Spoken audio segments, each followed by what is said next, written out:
everybody. Welcome once again to yet another episode of Two Noobs Talking. It is episode 113.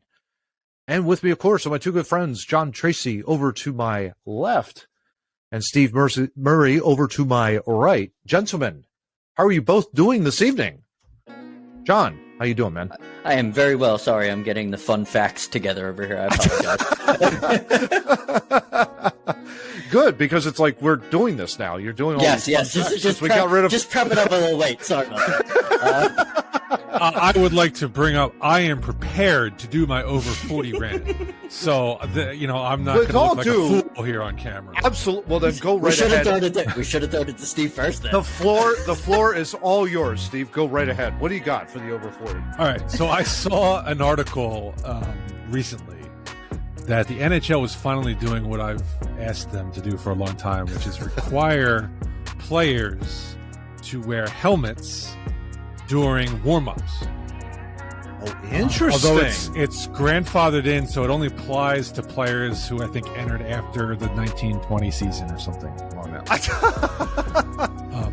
Which I think is great. I think it's good for 1920? Yeah, or 2020? No, I mean 2019, 2020. Oh, 2019, 20. Yeah, got it. Okay. Smart ass. Cody Howell's in.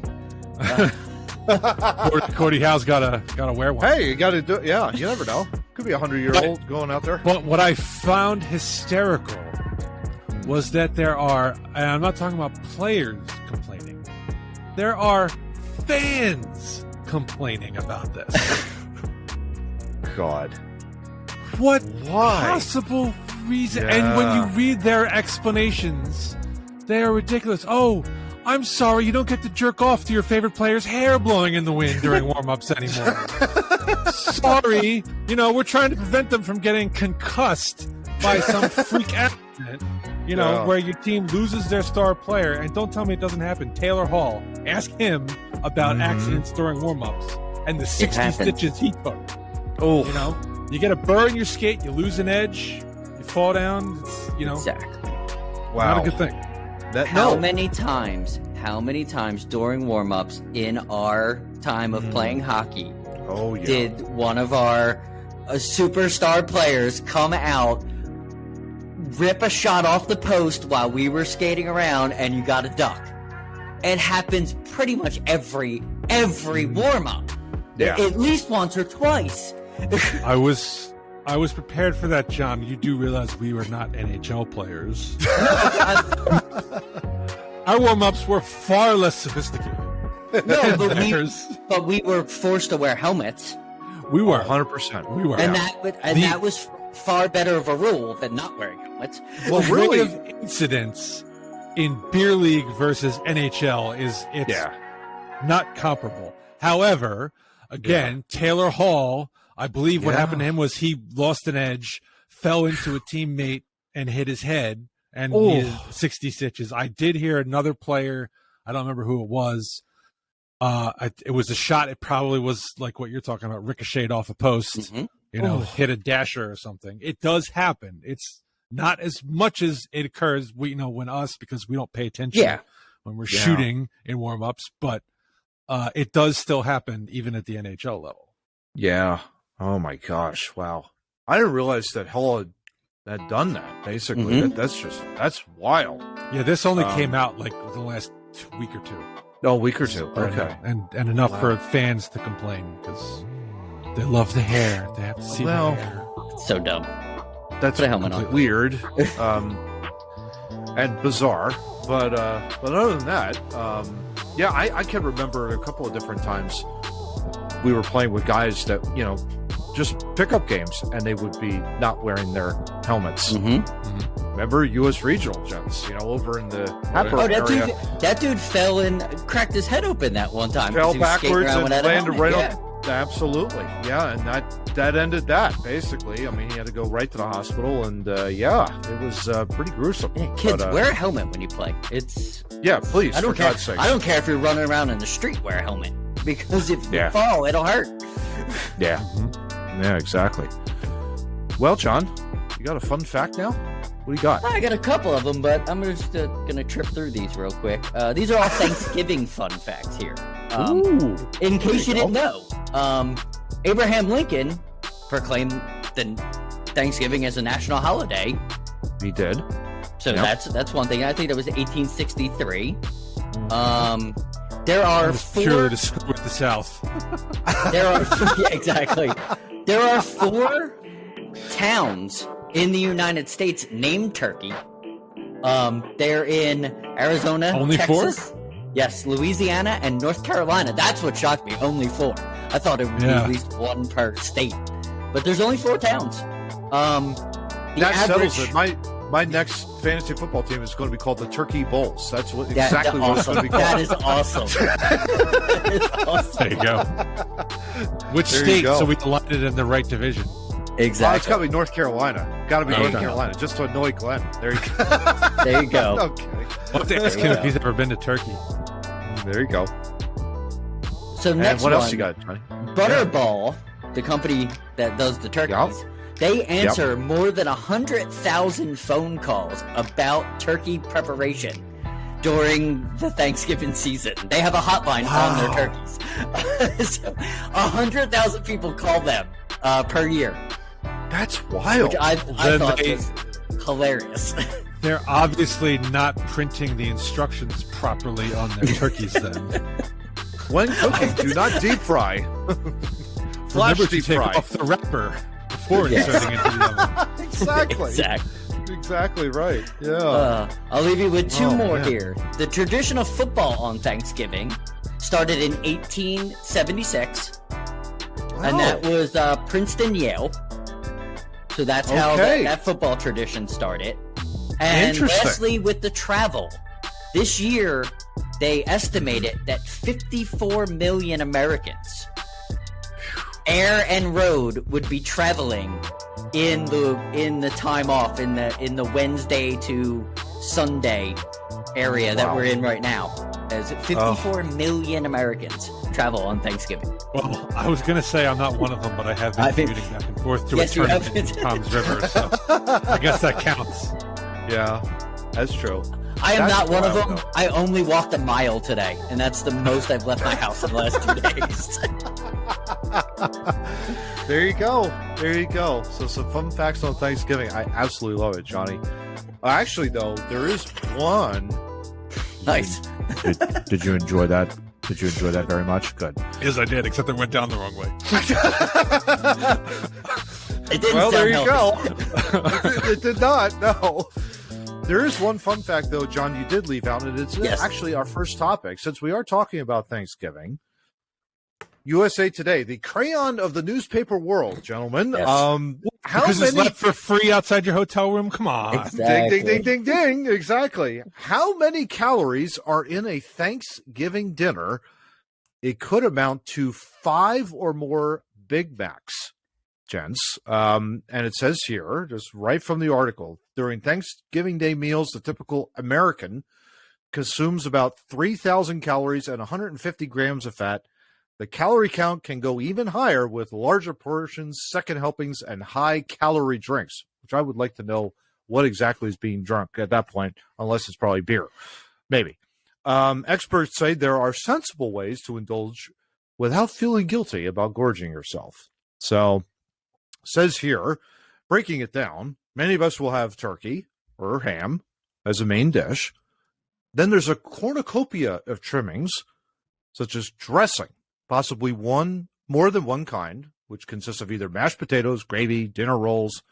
Hopefully some vegetables are thrown in there. Wait, they call that dressing? Well, I misread that, sorry. Cornucopia of trimmings such as dressings. There we go. Okay. Comma. Mashed potatoes, gravy, dinner rolls, etc. Yeah. And then there's the classic green bean casserole, which I've never had. I've never had a green bean casserole at Thanksgiving. I can't remember. I've had it, but it holds no place in my now Thanksgiving. Not allowed. I don't like green beans. You add everything up. You add all that food up, gents, and that's before dessert. Typical American consumes about 3,150 calories, 159 grams of fat in a Thanksgiving meal, according to the Calorie Control Council, or CCC. There is no ha after that, but there might need to be. But that doesn't count going back for a second wave of turkey, stuffing, potatoes, gravy. And it says here, according to Kirsten Taylor, a registered dietitian and director of nutrition services at the Cooper Clinic in Dallas, Texas, quote, "You can push that calorie count to 4,500, after adding in caloric beverages, large portion sizes, and high-fat desserts." And of course, the Food and Drug Administration recommends daily intake, calorie intake, between 2,200 and $2,800, or 2,800 calories, I should say, not dollars. 2,800 calories. I eat money at every meal. What are you talking about? I eat money at every meal too. With inflation, that's probably what Thanksgiving exactly, costs. Yeah. At Thanksgiving, Freudian slip, you might be right. Yeah, exactly. At Thanksgiving, you can easily consume the caloric equivalent of 5 to 8. Yes, 8 Big Macs.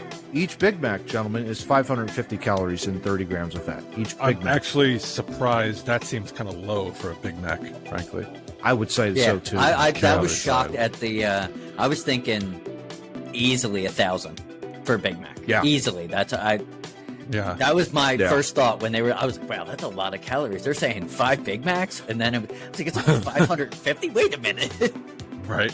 So naturally, of course, this article, just to close it up here real quick, they'd say, well, how can I eat fewer calories? Don't pork out, ass. Don't pork out, for one thing. Exactly. They say here, don't starve yourself in the day. You basically, you just don't leave everything, just you eat your breakfast, you eat your lunch, that kind of deal. Yeah. You don't forego those. Eat normally. Eat normally. Smart snacking and drinking. Try to stick with fresh veggies and salsas to help curb your appetite without loading up on extra calories and fat. How about that? And then, of course, packing your plate wisely. Yeah. When it comes to time for the feast, it seems simple, but it's often forgotten. Think about what you put on your plate, which is everything. That should go for every day. Yeah. Right. And then the last one is you pass on certain things. Well, yeah, the cranberry sauce, I'd definitely pass on that. That kind of deal. No, I'm kidding. But, I accidentally passed on cranberry sauce this year. I had to on the rehit on the next day when I ate Thanksgiving again. I was like, I need some cranberry because I forgot that it existed. It was right in front of me the whole time, and I forgot about it. Oh, jeez. Oh, my gosh. It takes about 10 minutes of movement to burn about 100 calories, gentlemen. According to the Cooper Clinic, it would take a 30-minute jog at a 10-minute pace to burn off even just a small slice of pumpkin pie. If you did consume 3,000 calories, that's 5 hours of activity, according to the Cooper Clinic. So, wait, say it again. If you consume how many? 3,000 calories. 3,000. Okay. It's 3,000 calories is 5 hours of activity. It is 5 hours of activity, in order to burn that off. So, there you go. With all that being said, gentlemen, obviously, we're now past Thanksgiving. One, I would just ask, John, to you, how was your holiday? And 2, did you gorge? And 3, did you work out? Did you consume 5 Big Macs? Did you consume 5 Big Macs? Exactly. Obviously, you don't know me. Yes, Thanksgiving was awesome. It was very quiet. It was perfect. It's the way I like it.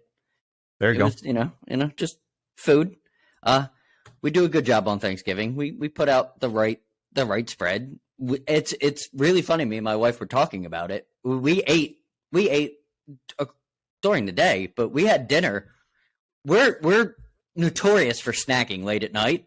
Thanksgiving night, couldn't even think about something to eat. Like, it wasn't even because we were good. We had what we wanted, and it was nice. It was nice. Had a little bit of stuffing, a little bit of turkey, a little bit of mashed potato. There you go. Tried sweet potato pie for the first time, and I fell in love. I think I will eat that again. It was really good. There you go. Wow. Disgust me. I used to only like pumpkin pie too. Like, I was like really weird. Like, I would only eat pumpkin pie. So interesting. It's a good change. There you go. Mr. Murray, how was your holiday, sir? Did you consume 3,000 calories? Or what did you do? I would be willing to bet I did not. Ah, good. You consumed 5,000 calories. No, actually, no. Thanksgiving, actually, I don't. tend to really eat that much because I'm a very fussy eater. Really? I'm not a big turkey fan to begin with. Interesting. Okay. Although this year, so we've in my house, we have fallen in love with the chicken in a bag. Mm-hmm. You roast it in the oven in a bag. There you go. And the chicken comes out, and it is super juicy because everything is contained inside that bag. Yep. Mm-hmm. Mm-hmm. So we purchased. It was just us this year. Just as a brief aside to embarrass him and see if he listens to this episode.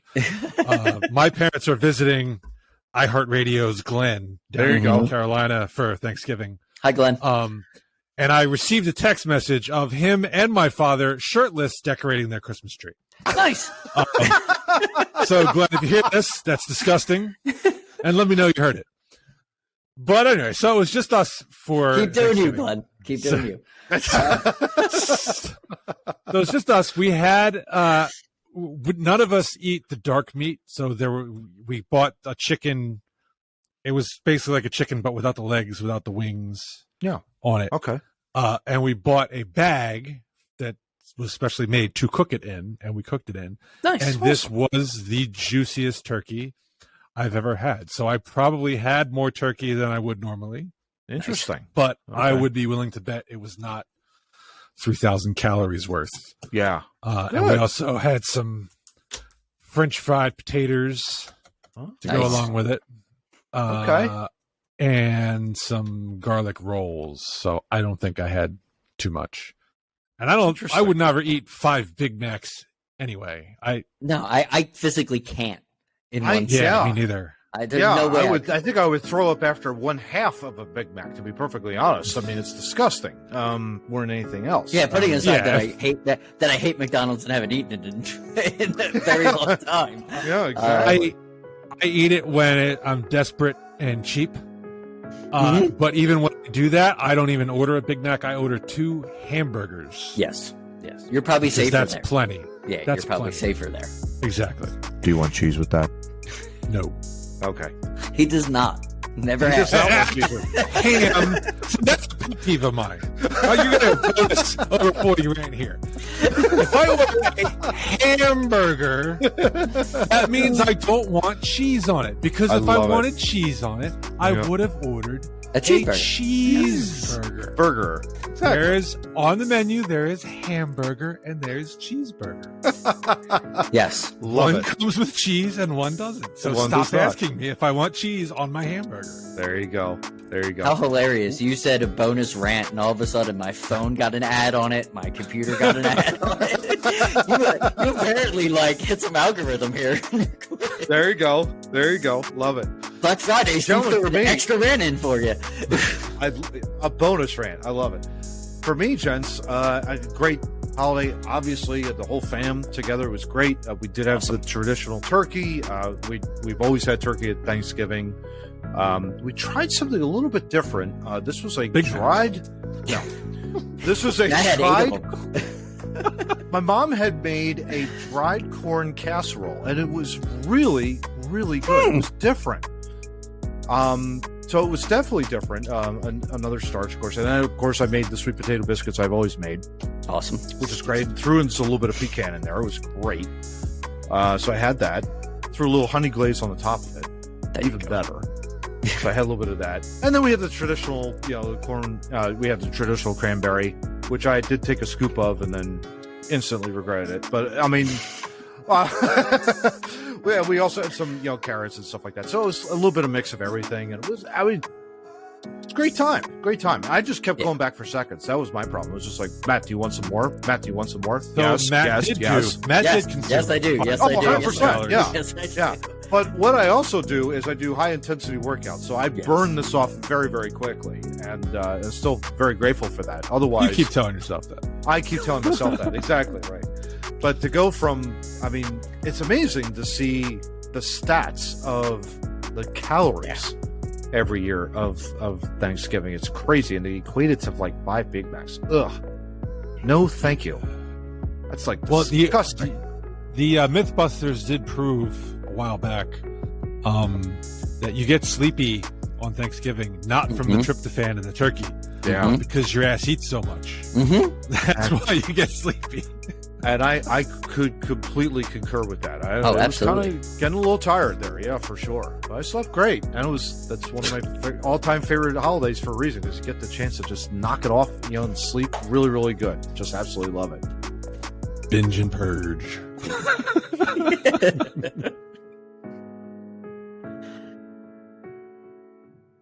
All right, gentlemen. Well, here we go with our second topic, episode 113 of Two Noobs Talking. And this one was had some traction prior to Thanksgiving, and very fortunately now this was the right action here. Headline for the New York Post: Colombian judge suspended for showing up half naked to Zoom court hearing. Yes, that is an actual headline. And not in a flattering way either. Not in a flattering way, exactly. A Colombian judge, notorious for sharing racy photos of herself on social media, was handed a 3-month suspension this week for appearing half naked and smoking in bed during a virtual court hearing. Yeah.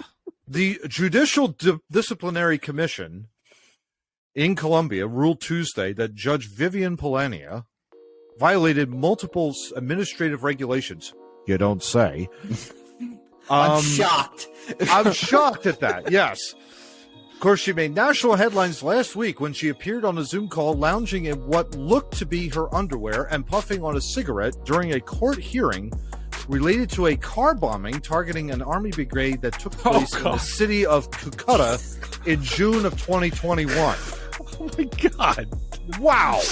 So this wasn't like a civil suit. This was like serious criminal shit. Oh, this is a serious criminal. Yeah, exactly. And also, can I make another point? It looks like or is underwear, and that doesn't matter.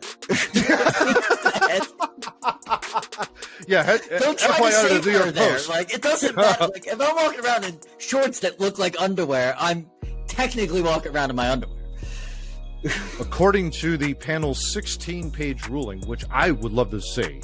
It took them 16 pages to write this. I couldn't find it. I was trying to find it. Oh, you were trying to find it? Yeah. Yes, I couldn't find it. Polonia kept her camera off for nearly an hour before turning it on, revealing that she was lying in bed in a, quote, deplorable state, looking disheveled with sleepy eyes and slurring her speech. When an attorney present at the hearing told the judge that her camera had been turned on, Polonia quickly switched the device off. If only too late. Don't! The committee stated that the decision to place Polonia on unpaid leave through February 2023, yay, was made after it determined that she was not fit to perform her duties because she did not respect the parties at the hearing and failed to comply with the judicial dress code.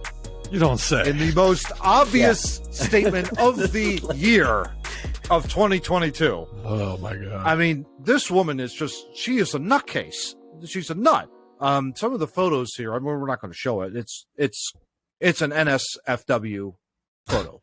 It's ridiculous. You can find her on Instagram. Of course, then, yeah, before she's deleted. And she's thrown into an insane asylum. Polonia broke her silence in the wake of the scandal sparked by the video, denying that she was half naked, claiming that she had to lie down during the hearing because she suffered an anxiety attack and had low blood pressure. Polonia said that she was extremely overworked, must be hard, being a judge, resulting in her mental health struggles. She also claimed that she had long been bullied by her fellow judges in Cucuta and threatened with disciplinary actions because of the way she dresses. Mr. Steve Murray is a patent lawyer. I would like to get your professional reaction to this ridiculous story. Sir, go for it. What do you got? After you stop laughing, take your time. In much the same way that a judge in Florida should not have had to issue an order a year or so ago telling attorneys that they should not be appearing on Zoom calls with the court without wearing a shirt, Glenn, or Just otherwise. to clarify, Glenn did not appear in front of He did not. It was his Christmas tree. He was at home. Exactly.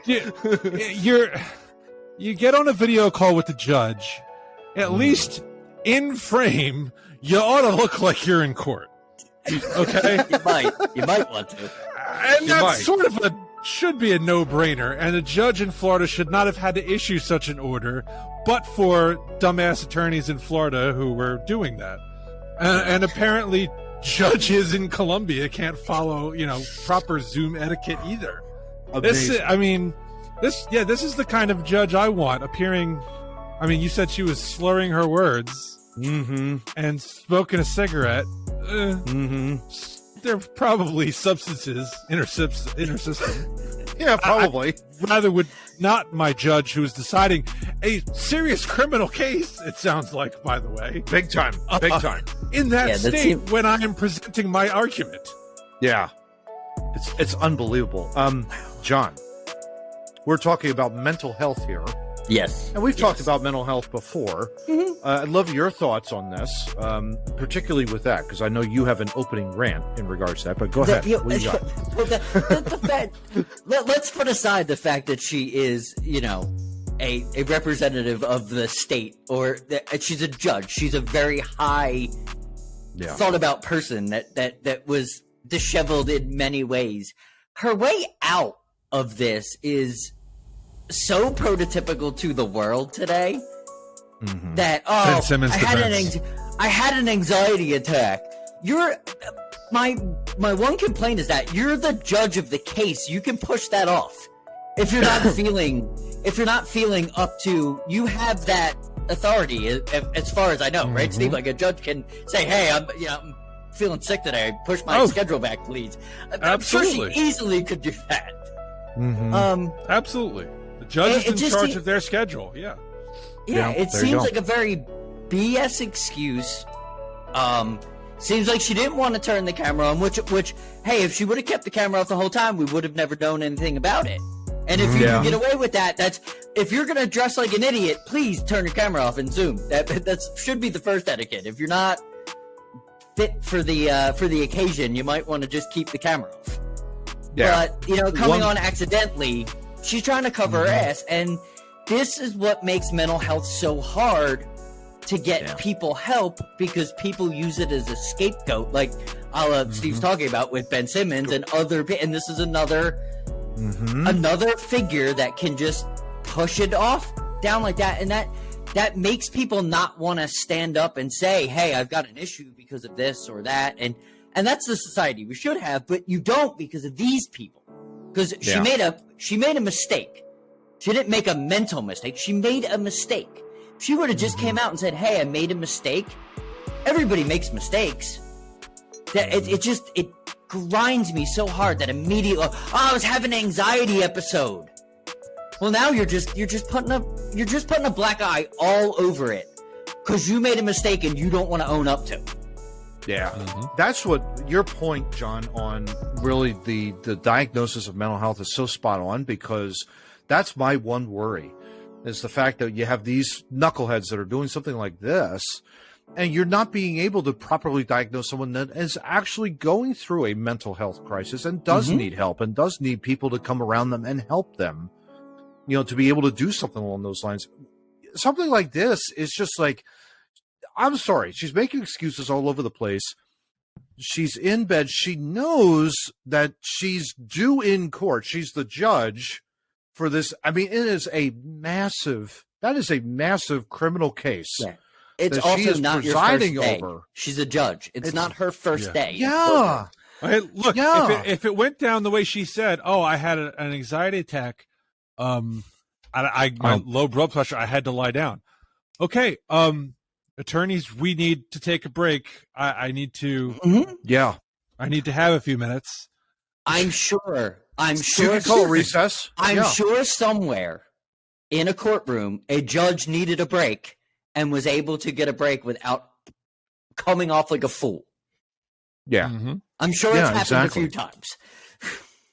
I mean, and it goes on. This New York Post article, gents. I mean, she's just like it doesn't paint her in a really good light. The judge said when she first arrived in Calcutta, Colombia, she could not bear to wear pants because of the searing heat, so she opted to wear shorts and T-shirts.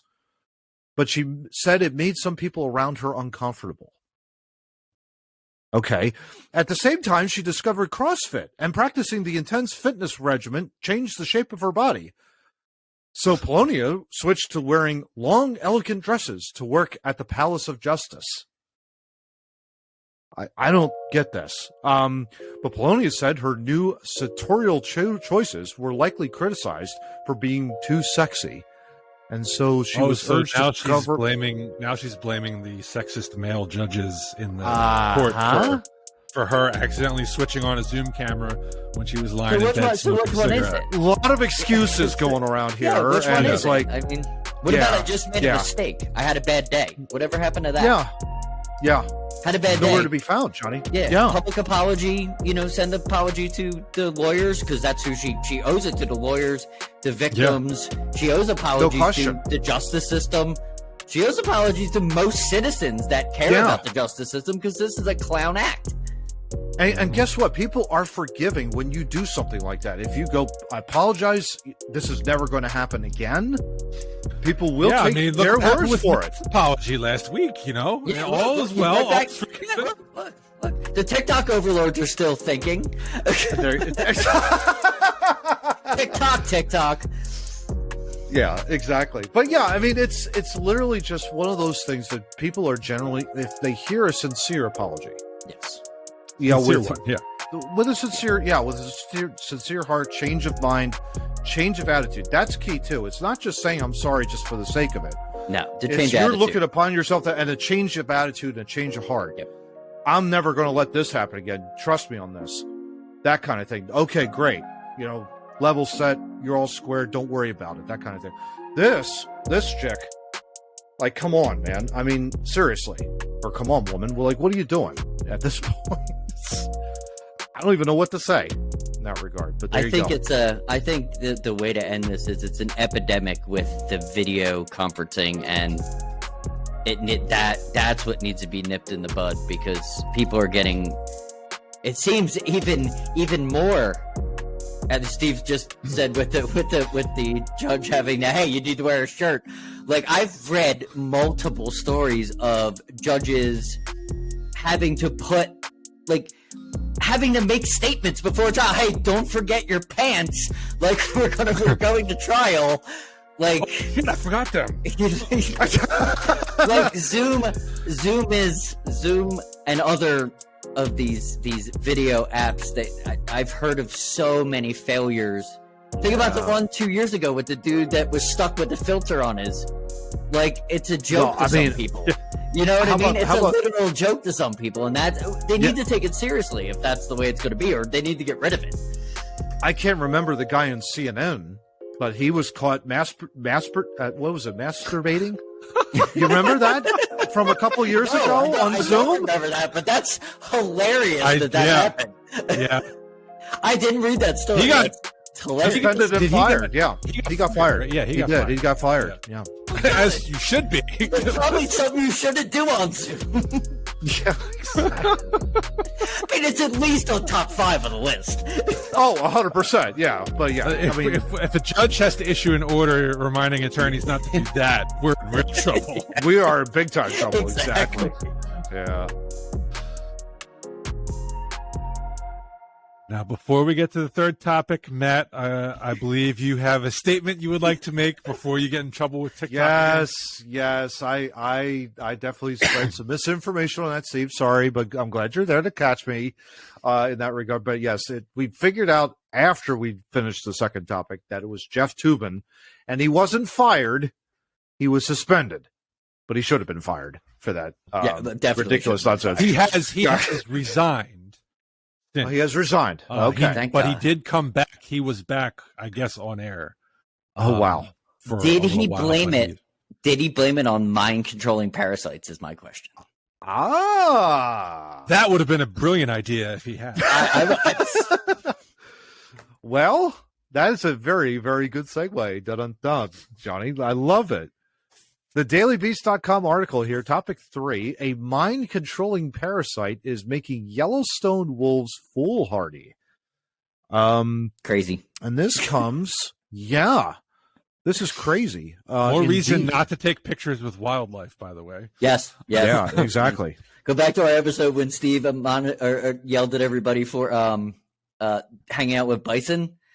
Don't hang around with wolves either. Don't hang around with wolves either. Exactly. A new study published Thursday in the journal Communications Biology found that a wolf infected with Toxoplasma gondii, a single-celled parasite that invades warm-blooded animals, was over 46 times more likely to take over its pack's leadership than an uninfected wolf, thanks to the parasite's ability to induce more risk-taking behavior.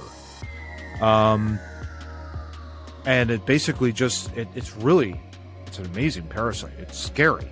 Mm-hmm. This should be from the Weird File, and it is from the Weird File. I should have mentioned that at the top. Host behavior modification, the buttoned-up scientific way of saying mind control, is a common yet devious tactic that infectious diseases have evolved over time. And it goes on talking about zombie ants, which either describes ants infected with a fungus that takes over their brains, or a parasitic worm that causes ants to walk up blades of grass and lock their jaws, increasing the chance that a cow consumes them. Yeah. That's amazing. I'll give you that rundown shortly. Yeah. Yes, please. Elsewhere in that worm. Yeah, exactly. It's all the circle of life.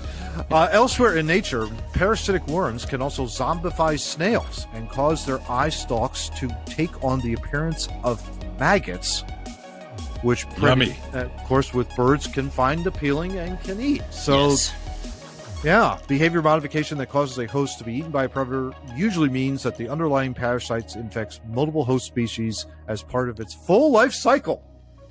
So it's the circle of life, gentlemen. But Steve, you have your thoughts. What do you got on this? This is a very fascinating parasite. This worm you were talking about in the ants. Mm-hmm. This is how needlessly complicated their life cycle is. So you already described it gets into the ant and it infects his brain and it says, all right, climb to the top of that blade of grass and hold yourself there. And they do it. And as you say, they get eaten by a cow or something else that consumes the grass. Mm-hmm. So the worm is now in the mammal or whatever ate it. Reproduces in their digestive tract and gets shit out the back. Yeah. Which in a cow is ultra complicated, so takes a while. A snail picks that up, consumes it, and it's like, this is no good. So it excretes it with its slime balls. Yep. The ant then eats the slime ball. And that's how it gets infected with the worm in the first place. Yes. Oh, God. How needlessly complex is that? It's just so wild. Insane. That is really crazy. And the fact that could only take place in 17 inches of grass over and over again, if you think about it. Cows are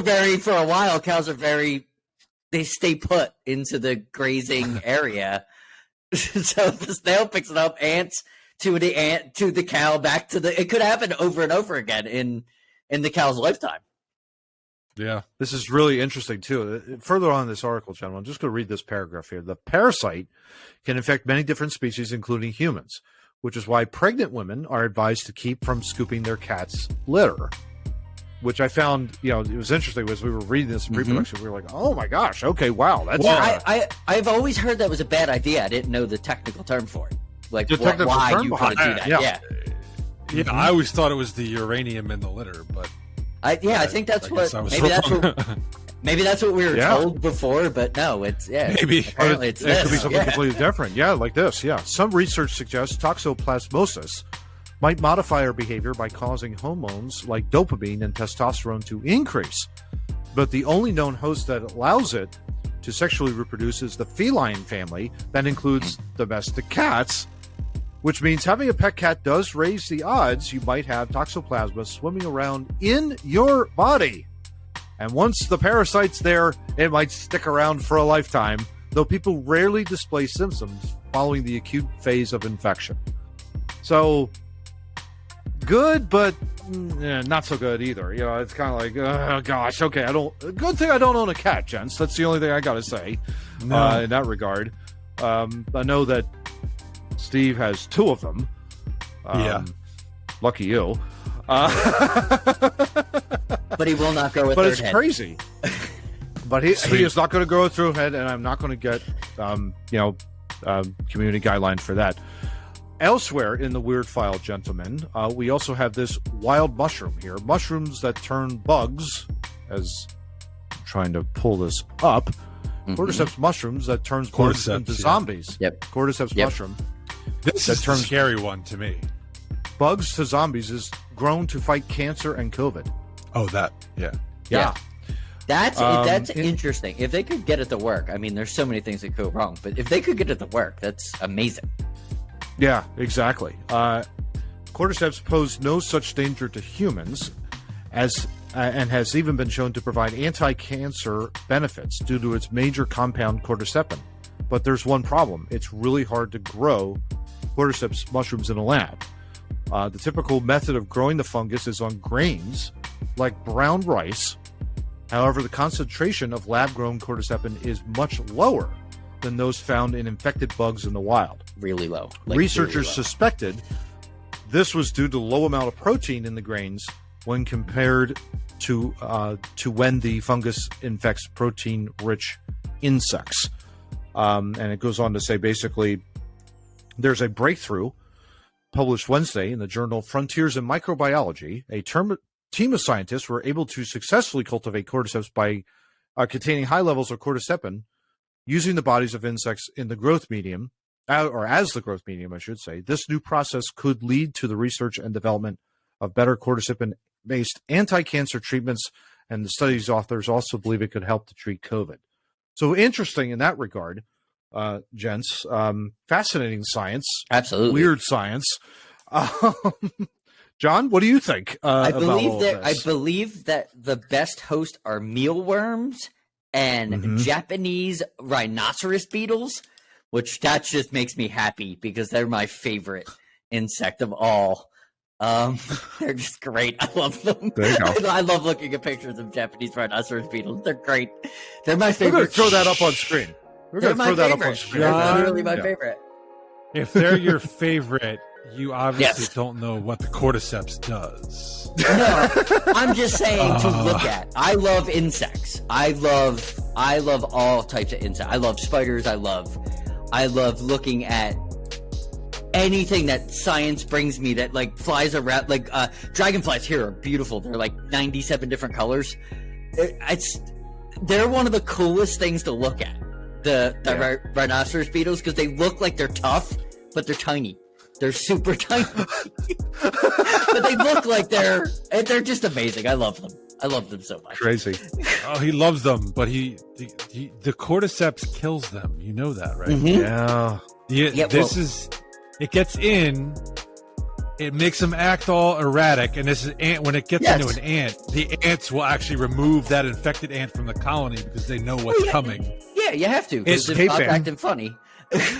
Yeah. It paralyzes them, and then the mushroom or whatever actually erupts from their body, kind of like Alien. Oh my gosh! This is not a pleasant process. So if you love insects, look away. We're not saying that it's to save humanity. It's not to save the insects. I'm okay with that. It scares me. Yeah, that's the real part that scares me, because you're messing around with something that has developed a method of killing to spread itself. Yeah. What if you mess around with it and now you've created one that affects us the same way it does with the ants and other insects? Yeah, it really is wild when you really stop to think about it, Jens. It's like you have death, but then there's also life in a way. You know, it's just so weird. And that's really fixated on this circle of life thing, isn't it? It's what makes science so interesting. It really does. Like, it's and it's funny if you look at it. Like, they've tried hundreds of insects, and it only latches to a couple insects. Yeah, which I would hope with good funding that they will figure that out of what each strain of the fungus actually only, I believe, infects one type of insect. It's very selective. But you can't make an omelet without breaking a few eggs. That's also sounding like the beginning of Venom. the one strand, dude, like when he was trying to explain that. Yikes! Yeah. Oh man.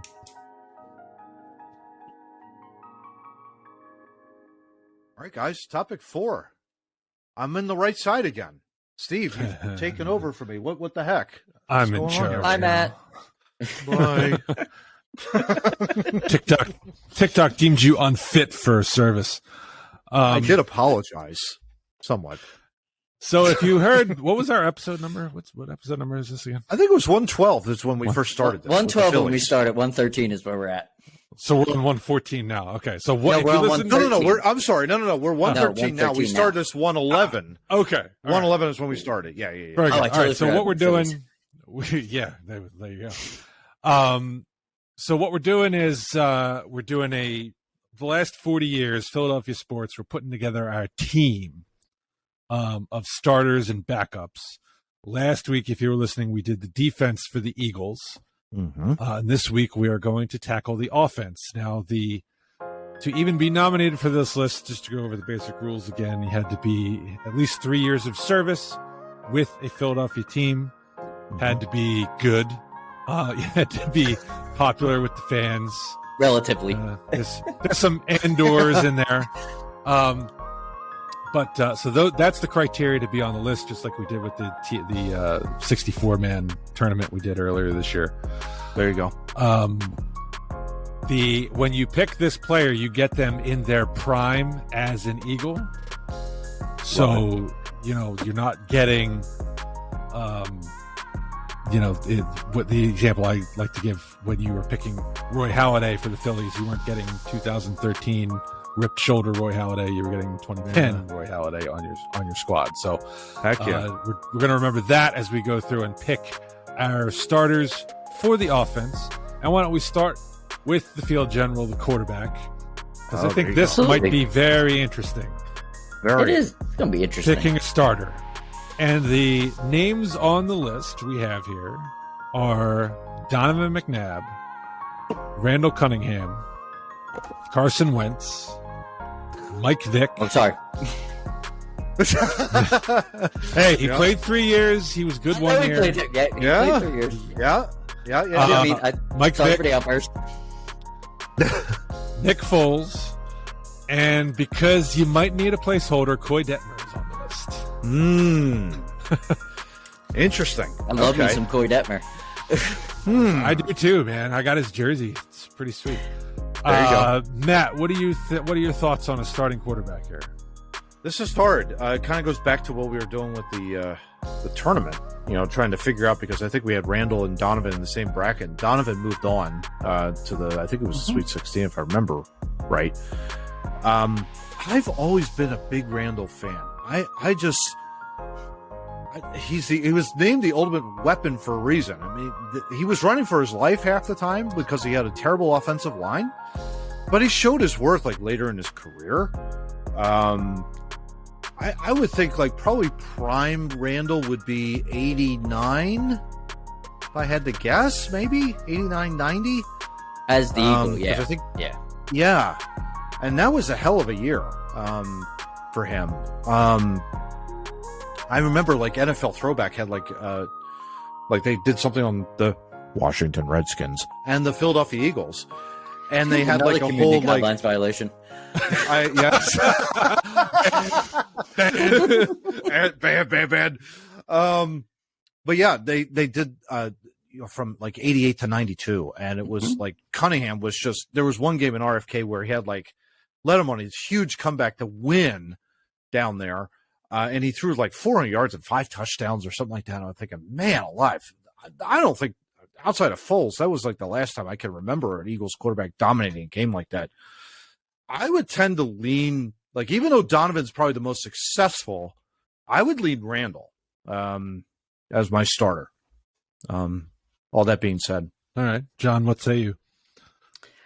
I lean Donovan immediately, and that's hilarious because I got heat with him.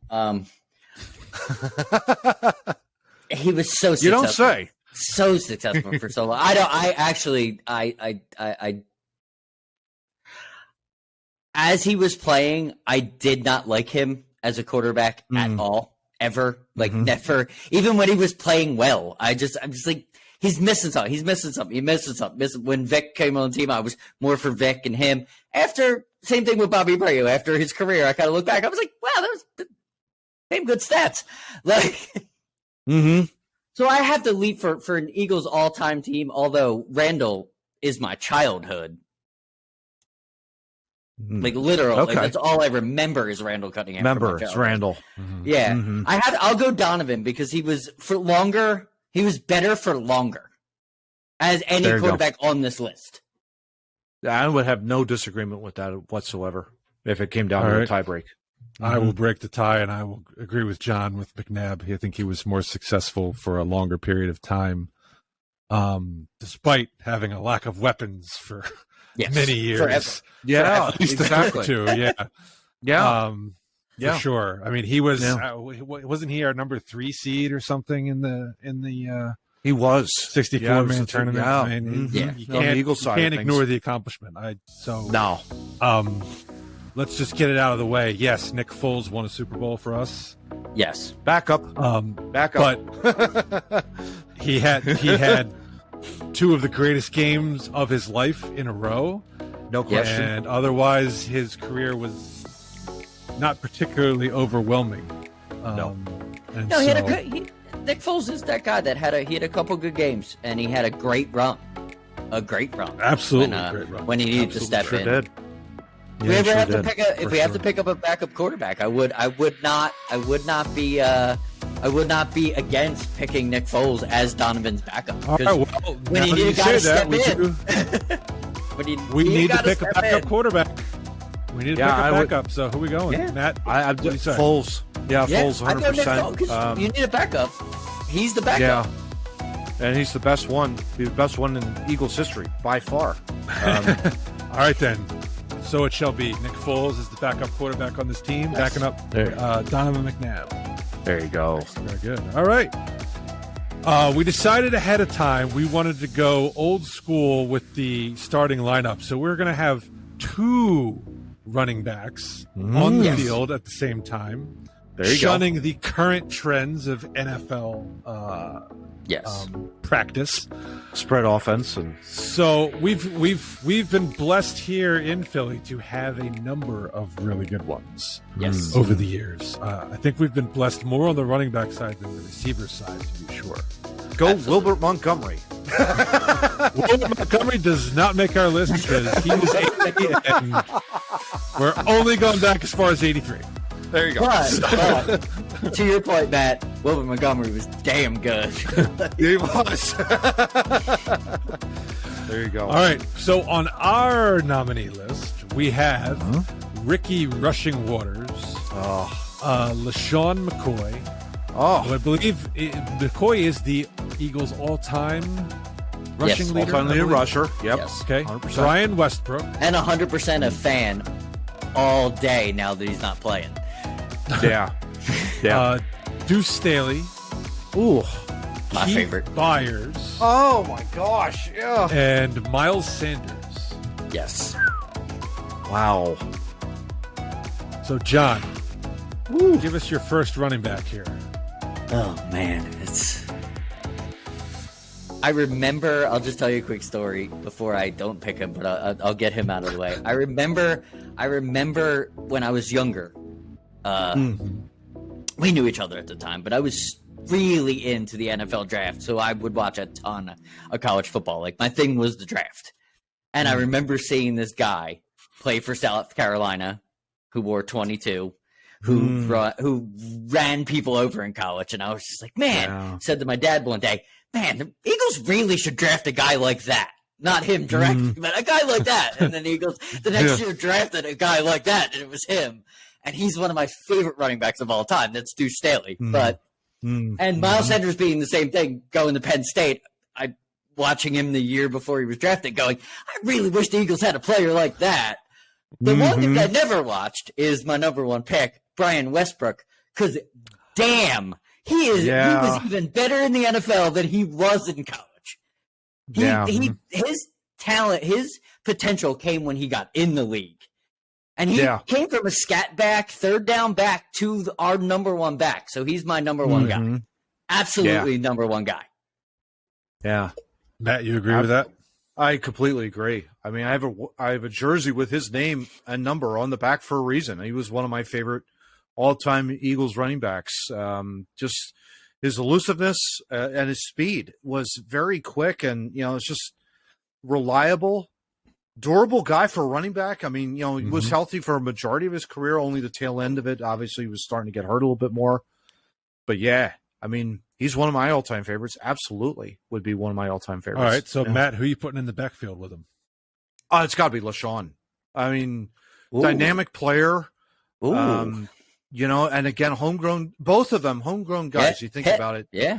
Pitt, and you've got, he was Harrisburg area with LaShawn, and then, of course, Brian in Villanova. So it's like you got two Pennsylvania guys.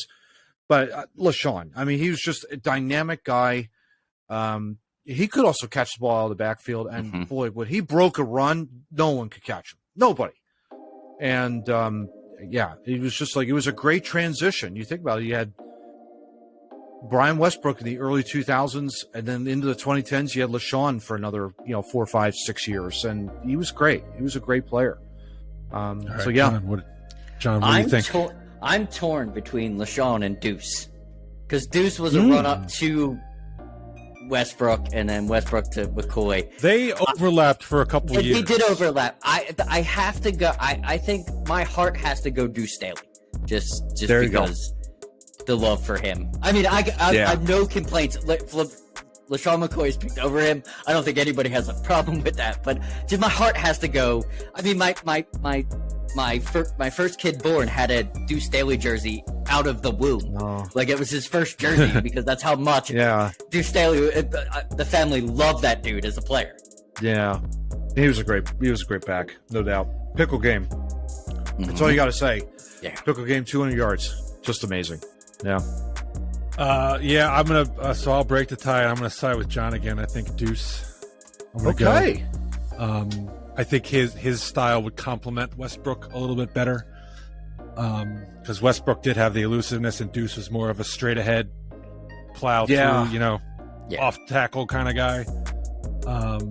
Can't disagree with you guys. Nothing against LaShawn McCoy at all. No. Nothing. Yeah. No. Great player.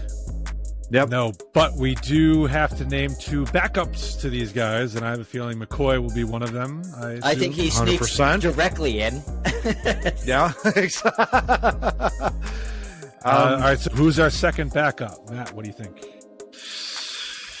This one's a little rough. I would have to say Ricky Waters. I mean, he had a rough early go, but it was one game. Yeah, it was one game. It was one game.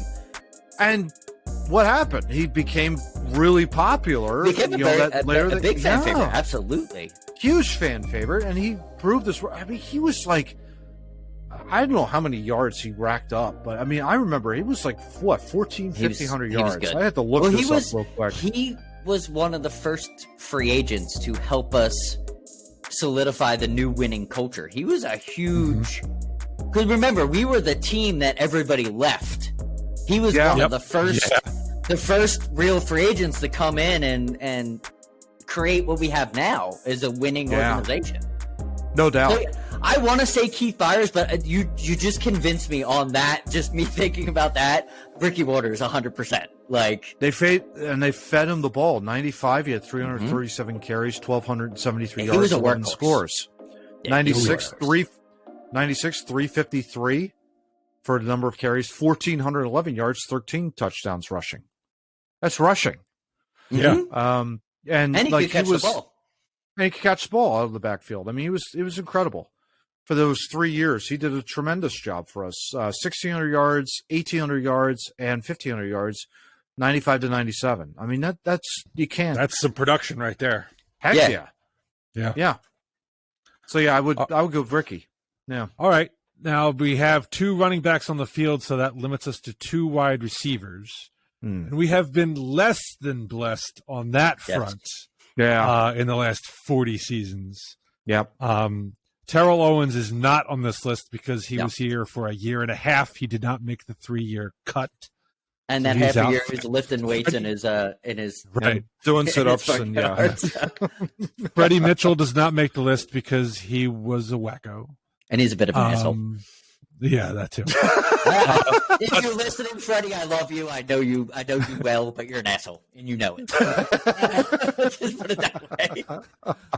So let's start talking about who we not on the list and talk about who is on the list. We have a couple of dynamic duos from the past. We have Fred Barnett and Calvin Williams from the Randall years. Arkansas Fred Barnett. Fred Barnett, yeah. We have Deshaun Jackson and Jeremy Maclin from the late Donovan, early Mike Vick years. Yep.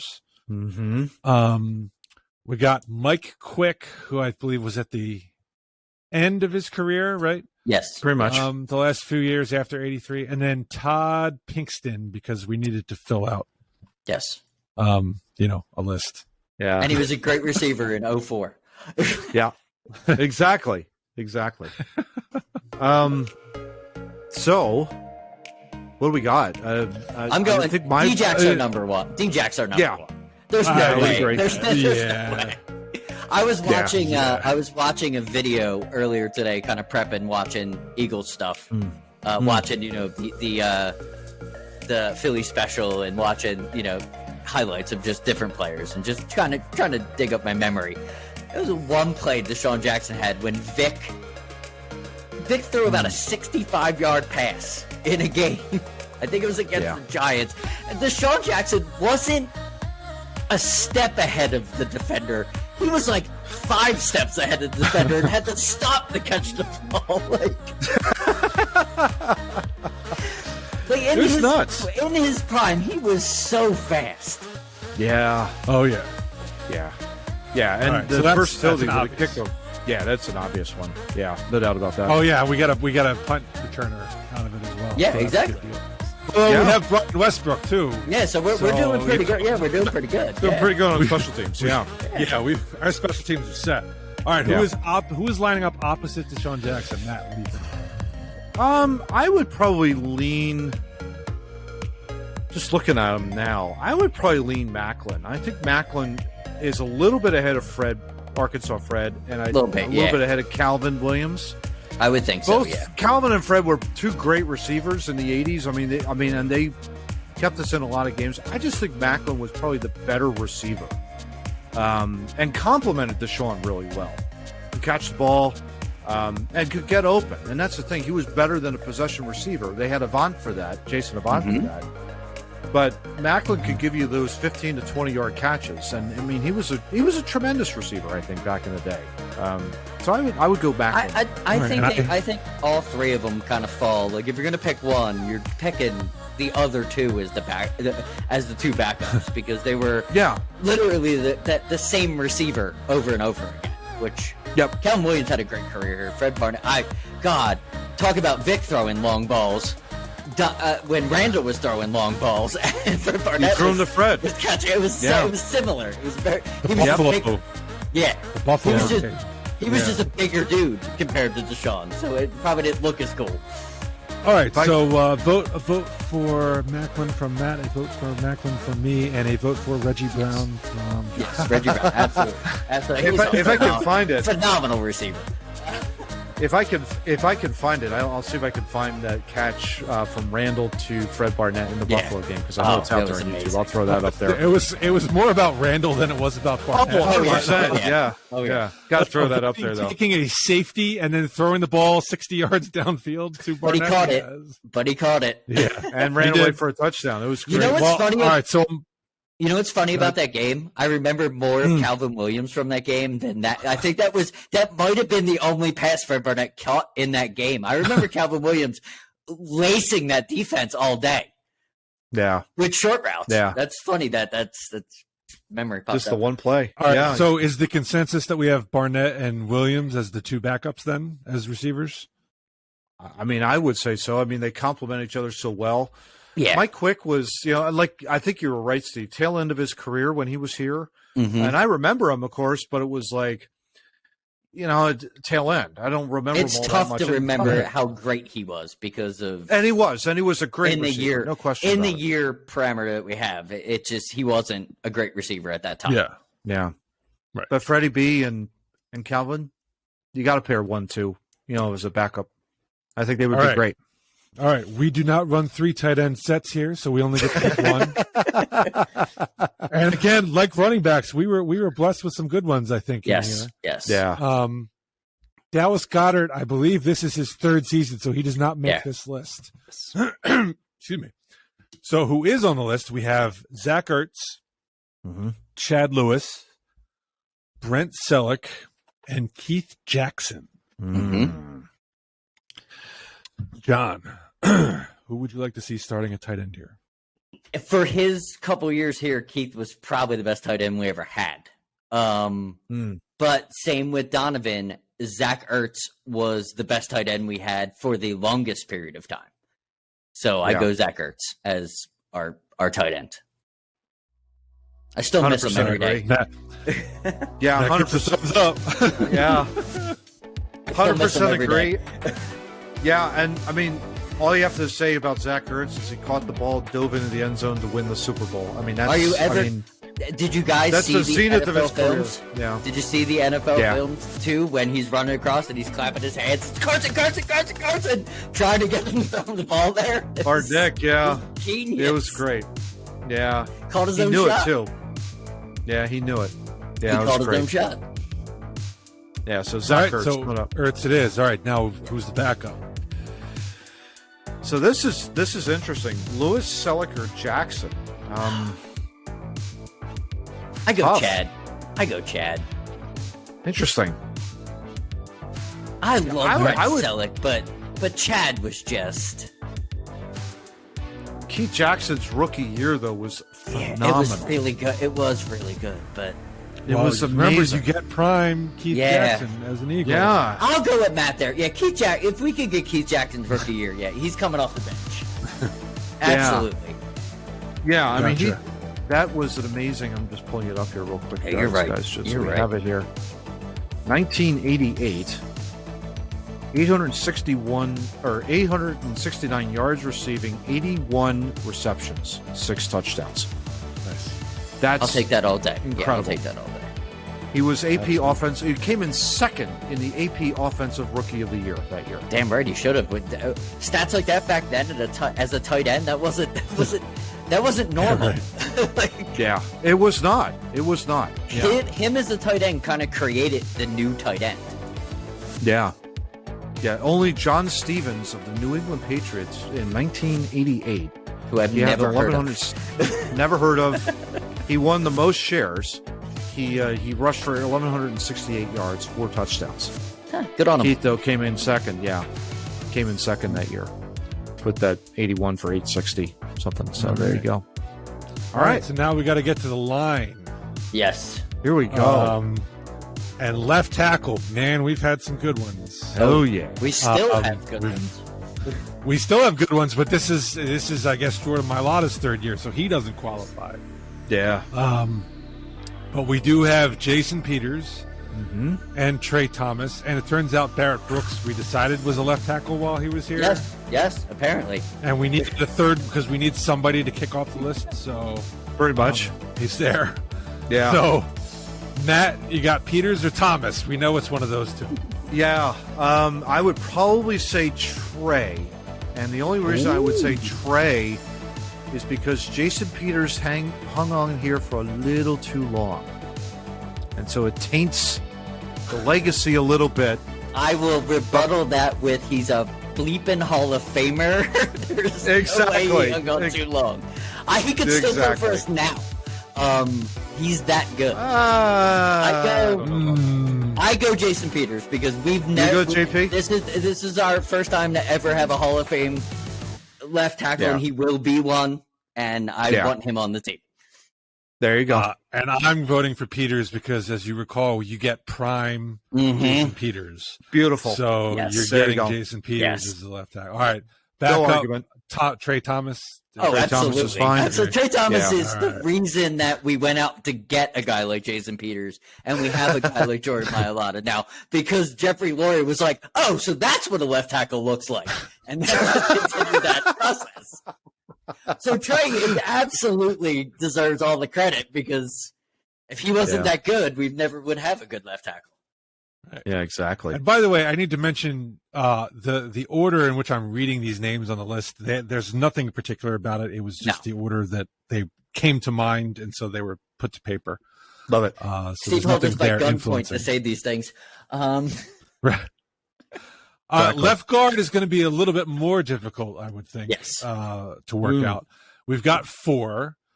Evan Mathis, Todd Harrimans, John Wellborn, and Isaac Seumalo are the 4 candidates here. Well, you'll notice nobody from the early 90s is really on these lists. I wonder why that is. Oh, because our offensive line was terrible. Yeah, exactly. Yeah. You mean all right, John, starting left guard, what do you think? All right, so Todd Harrimans probably help some young kids learn how to spell with a name like that. There you go. Damn good left guard. Yeah. John Wellborn, like we talked about, one. Trey Thomas might have been the prototypical, like, oh, that's what a left guard looks like. We need to get more of those guys. Mm-hmm. Seumalo is really good right now. Hasn't reached their status yet, so he's not going to be picked. I think Mathis was the best understanding of what they were looking for. Okay. I think they got the best of both worlds. They got the best John Wellborn and the best Todd Harrimans in the one player that was a great compliment to Jason Peters, and he was I think he was probably the best guard we've had up until our right guard that we're going to pick. I think he was the best guard we ever had up until the right guard that we're going to pick. But he's the one that just sticks as, man, lot of good plays. All right, Matt, what do you think? You agree with that? I don't disagree with that. I think Mathis is a great selection. My mind was leaning more towards Harrimans because I just think he was 2000 to 2004. That's right in the mix of they're going to the NFC Championship game every single year, and he's right there. He's a rock. He doesn't. He's terrific run and pass blocker. But yeah, I would tend to agree with John. I think Mathis was probably the more athletic of the two, if I had to lean. Harrimans was a big guy. Harrimans was huge. Yeah, he was a big guy. But Mathis, I think, had a little bit more athleticism to him, and I think I'd like that more on my offensive line than I do a big. A big guy could give you from the center. We're going to pick. Yes. Yes. Yeah, because it's not close on center. Yeah, I don't think it's Evan close Mathis. It is. I don't think it's close to the rest of the offensive line, to be honest. I really don't. Just personally, no, I agree. Yeah, I agree. All right, Evan Mathis. It is. Who's his backup? Matt, what do you think? I'm thinking Harriman's right off the top, Johnny. I'm going Wellborn. I'm going Wellborn for the brain. I want that backup. Okay. So if he's got to fill in somewhere, I want it back. I want John Wellborn. You fill him in there. Yeah, right, I'll break the tie and side with Matt this time because big people. I'm very happy with either decision. I just John Wellborn. He needs love. Todd Harrimans it is. All right, center. Why bother? Exactly. Number 62. We will need to pick up a backup, but Jason Kelsey is our starting center for obvious reasons. Absolutely. Yeah. All right, the remaining list we need to pick a backup. We've got some good ones. We've got Hank Honeybuns Fraley. Yeah, absolutely. Jamal Jackson. Absolutely. Steve Everett, who was another one of those free agent types who came over and helped us to develop an offensive line.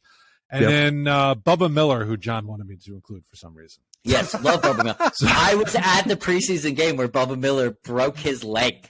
I remember going into that season, well, at least we got a decent offensive line. Then he breaks his leg. Whoa! Who's their backup?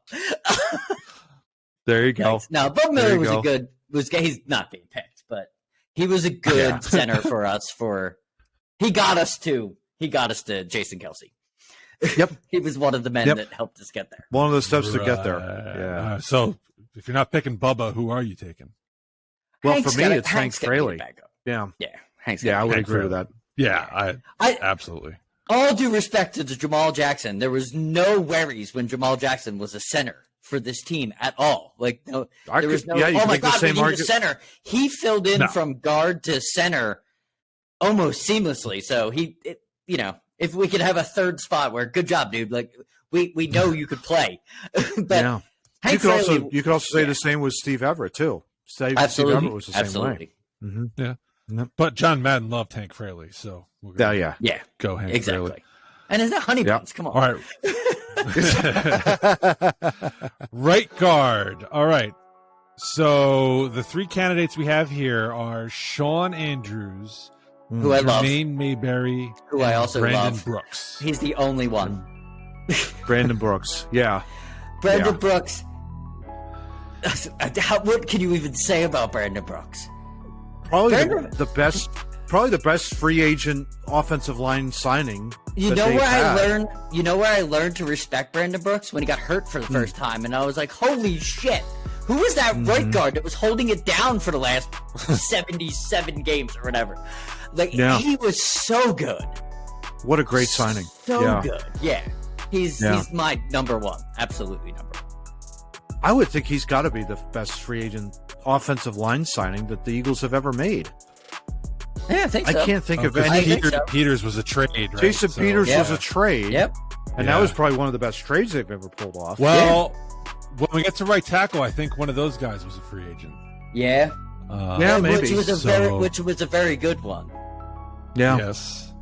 It's a very But yeah, all right, so it's Brandon Brooks starting. Who is his backup? I would think it's got to be Sean Andrews, right, Johnny? I mean, I'd rather go Jermaine Mayberry, but I understand if we want to go Sean Andrews. Sean Andrews is a freakish athlete. Yes.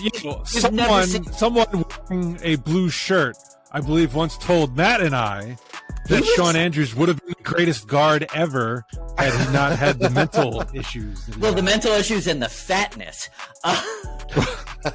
He actually had a good year with the Giants after he left us.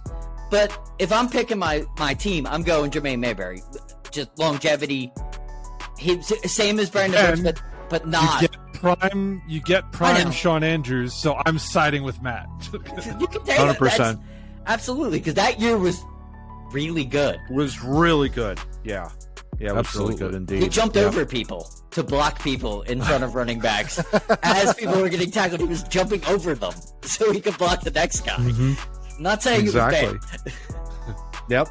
All right, and to close it out, right tackle. Mm-hmm. We've got three of them. I think we only need two. Yep. Mm-hmm. So we got Lane Johnson, John Runyon, and Antone Davis.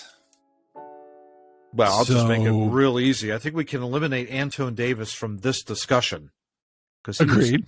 So he doesn't match up with either of the others. These were the only two right tackles we've ever had. I needed somebody to cut, Matt. Just give me a break. You've all made the team except you, and you. Precisely. I would vote Lane as a starter. I think he's slightly better than Runyon. I absolutely agree. He had some streak of like 2 years where he hadn't allowed a sack from his position, right? Something crazy like that. In this year right now, he holds a streak where they haven't touched the quarterback.